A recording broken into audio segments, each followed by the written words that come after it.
जय श्री कृष्ण मेरे दोस्तों, जय श्री राधे। दोस्तों, क्या आप जानते हैं कि हर व्यक्ति जिसने जन्म लिया है उस पे जन्म लेते ही 3 ऋण चढ़ जाते हैं। ऋण यानी कि कर, अगर साधारण भाषा में कहें तो लोन। जी हाँ दोस्तों, कोई भी व्यक्ति जो इस धरती पर जन्म लेता है उस पर 3 ऋण अवश्य होते हैं, और इन 3 ऋणों को यदि आप उतारने का प्रयास करते हैं तो आप धीमे धीमे अपने संकटों को काटते हैं, आपके संकट नष्ट होते हैं। अगर शास्त्रों की माने तो जो व्यक्ति इन ऋणों को उतारने का प्रयास करता है वह अपने संकटों से मुक्त होता जाता है। आइए दोस्तों, जानते हैं कि कौन से हैं ये 3 ऋण और क्यों ये होते हैं हम पे, और कैसे इनको हटाया जाए, कैसे इन्हें उतारने का प्रयास किया जाए। दोस्तों, सर्वप्रथम जो पहला ऋण शास्त्रों में बताया गया है वह है देव ऋण। देव ऋण यानी कि देवताओं का ऋण। दोस्तों, जैसे कि वरुण देवता हमें जल देते हैं, पवन देवता वायु देते हैं, इंद्र देवता वर्षा करते हैं। कोई भी देवता, हमारे कुल देवता, हमारे भगवान जिनकी हम पूजा अर्चना करते हैं, या कोई भी देवता, इनका हम पे ऋण रहता है, क्योंकि इन्हीं के दी हुई प्रकृति से, क्योंकि इन्हीं के दिए हुए जीवन से हम जी रहे हैं। इन्हीं की दी हुई प्रकृति से हमारा जीवन चल पा रहा है। कोई भी चीज़ हो वह हमें देवताओं द्वारा दी गई है। हमारे भगवान जिन्हें हम पूजते हैं, यदि हम उनका स्मरण ना करें तो हम देवताओं के ऋण में आ जाते हैं, क्योंकि जिसने हमें इतना सब दिया अगर हम उसका स्मरण भी ना करें तो यह गलत है। तो दोस्तों, देव ऋण को उतारने के लिए हमें अपने जो भी भगवान आपकी जिनमें भी श्रद्धा हो, आप उन भगवान की रोज़ पूजा अर्चना करें, देवताओं का स्मरण करें। जैसे वायु देवता हमें वायु देते हैं श्वास लेने के लिए, सूर्य देवता हमें प्रकाश देते हैं, हमारी पृथ्वी को उज्ज्वलित करते हैं।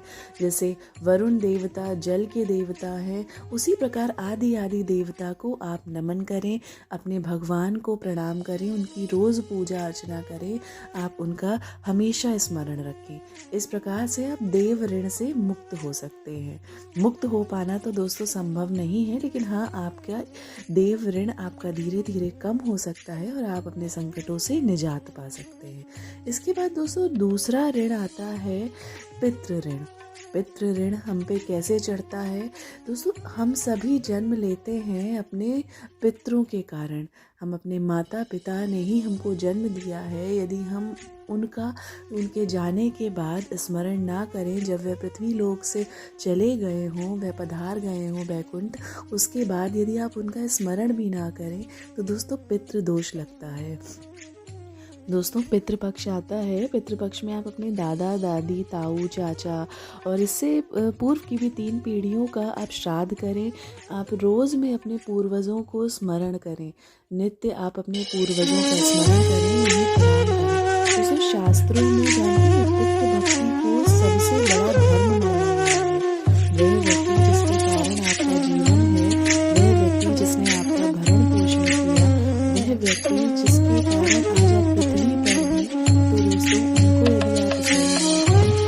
स्मरण ना करें तो दोस्तों ये गलत हो जाएगा। इसलिए दोस्तों ऋण जाता है, तो इस ऋण से मुक्त होने के लिए रोज अपने पितरों का स्मरण करें। पितृपक्ष में अपने जो भी पूर्वज हैं आप उनका श्राद्ध करें। ग्रंथ पुराणों के अनुसार जो व्यक्ति पिता के इस अमूल्य ऋण को उनकी सेवा करके, उनका नित्य स्मरण करके, उनके श्राद्ध आदि अनुष्ठान करके उसको उतारने का प्रयास करता है, वह अपने संकटों से मुक्त हो जाता है।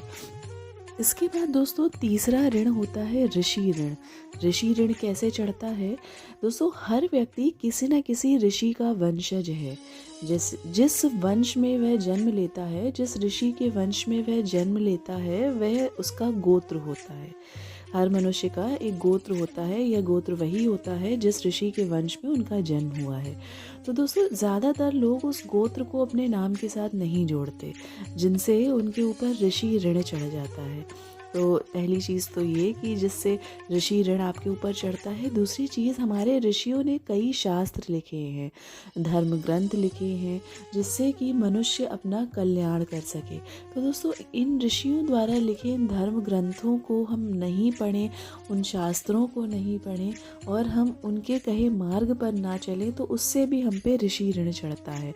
दोस्तों, कैसे इस ऋषि ऋण को उतारा जाए? सबसे पहले तो आप अपने नाम के साथ अपना गोत्र जोड़ें। हर शुभ कार्य में अपने जिन ऋषि के आप वंशज हैं, आप उनका स्मरण करें।